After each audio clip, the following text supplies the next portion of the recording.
देखिए 15 का ये number, solve the following pair of linear equation graphically and set the reason bounded by this lines and x axis, also find the area of the shaded region. हमें क्या करना है, इन दोनों को solve करना है equation, pair of linear equation को, और इनसे और एक्स एक्सिस से जो बाउंड्री रीजन होगा उसको सेट करके उसका एरिया भी निकालना है।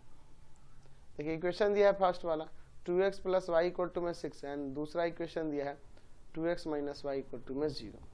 दोनों इक्वेशन से दो पहले सॉल्यूशन निकालते तभी ना ग्राफ खींचेंगे। From equation first 2x plus का y इक्वल टू में 6, that means y equal to में क्या आ जाएगा 6 माइनस का 2x।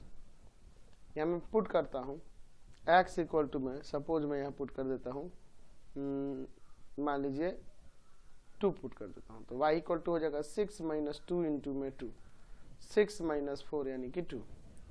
अब मैं पुट करता हूँ x इक्वल टू में 3, तो y इक्वल टू हो जाएगा 6 माइनस 2 इंटू में 3 यानी 6 माइनस 6 0। तो हमने इसके दो सॉल्यूशन यहाँ निकाल लिए।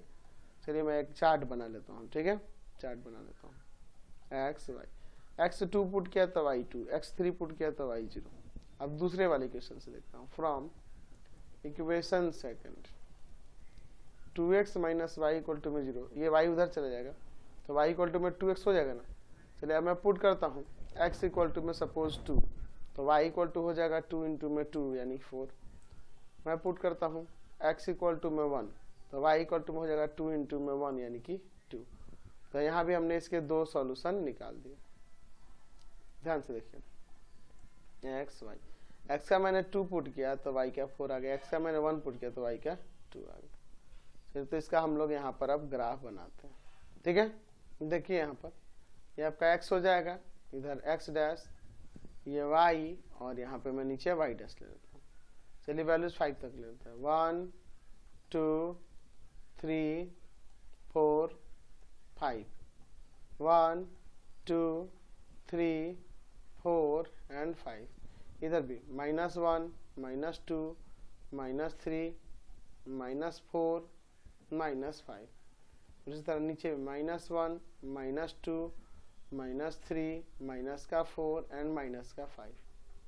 चलिए देखिए x का वैल्यू है 2, y का 2, तो 2 और 2 ये हो जाएगा। दूसरा x का 3, y का 0, 3 0। तो इन दोनों से होकर जाने वाला लाइन खींच देते हैं, ठीक है।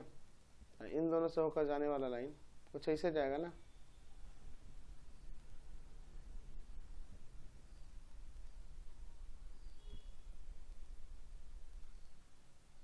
ठीक है। चलिए तो इसका इक्वेशन मैं यहाँ पे लिख देता हूँ। इसका इक्वेशन क्या था, इक्वेशन था 2x plus Y equal to में 6, 2x plus Y equal to में 6। अगला देखते हैं x का 2 y का 4, x का 2 एंड y का 4, x का 1 y का 2, x का 1 y का 2। तो इन दोनों से होकर जाने वाला मैं यहाँ पे लाइन खींचता हूँ, इन दोनों पॉइंट से होकर जाने वाला, ठीक है। चलिए कुछ इस तरह से जाएगा,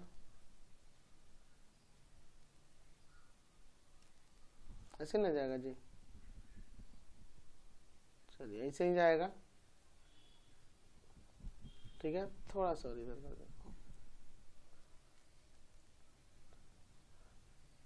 ठीक है।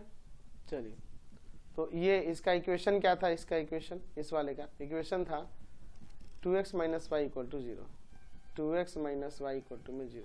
तो देखिए इन दोनों, ये दोनों यहाँ इंटरसेक्ट कर रहे हैं। तो देखिए x के वैल्यू 3/2 के तरफ है और y के वैल्यू यहाँ पर 3 है। तो अगर मैं यहाँ सॉल्यूशन की बात करूँगा, ये पॉइंट कहाँ पे इंटरसेक्ट कर रहा है, तो 3/2 एंड 3 पर। तो x का वैल्यू 3/2 हो जाएगा एंड y का वैल्यू 3 हो जाएगा। सॉल्यूशन निकल गया। अब क्या कह रहा है कि हमें शेड कर देना है यहाँ पर किसको, तो ये इसको a ले लो, ये देखो ये b हो जाएगा, इसका कोऑर्डिनेट 0 0 होगा, एंड ये c हो जाएगा जिसका कोऑर्डिनेट 3 0 है। तो इसी रीजन का a b c ये जो बन रहा है ना, है ना। हमें क्या कर रहा है कि लाइंस एंड हमें सेट करना है कौन से रीजन को, हाँ रीजन किससे बाउंडेड हो, तो वो एक्स एक्सिस से बाउंडेड था, ऊपर क्वेश्चन में कह रहा था ना कि एक्स एक्सिस से बाउंडेड है और उन लाइन से बाउंडेड रीजन है, उसी को सेट करना है। तो हमारा देखिए यही वाला रीजन है ना, तो इसी को सेट करेंगे, अलग कलर ले लेते हैं, ठीक है, इसे हमने सेट कर दिया, ठीक है। तो सेट करने के लिए कह रहा था, हमने सेट कर दिया, और फिर क्या कह रहा था कि एरिया भी फाइंड कीजिए, इन रीजन, इस रीजन का एरिया भी फाइंड करिए, है ना। तो यहाँ पे जो रीजन है, रीजन बाउंडेड बाई किससे जी, bounded by lines and x axis is a triangle ABC। ये एक ट्रायंगल बन रहा है ABC, तो हमें इसका एरिया भी निकालना है। तो देखो 1/2 बेस हो जाएगा BC, यहाँ से यहाँ तक, और यहाँ से एक मैं एल्टीट्यूड इस पे गिरा देता हूँ D, समझे। तो 1/2 BC इंटू में AD, तो 1/2 बेस BC यानी 3 यूनिट है ये, और AD की बात करें तो AD का वैल्यू यहाँ से यहाँ तक कितना होगा, तो ये AD का वैल्यू ये हो जाएगा ना, ये वाला 3 हो जाएगा। तो 9/2 स्क्वायर यूनिट, यानी डेट मीन्स 4.5 हो जाएगा, 4.5 स्क्वायर यूनिट्स, समझ गए, यही आंसर हो जाएगा। नेक्स्ट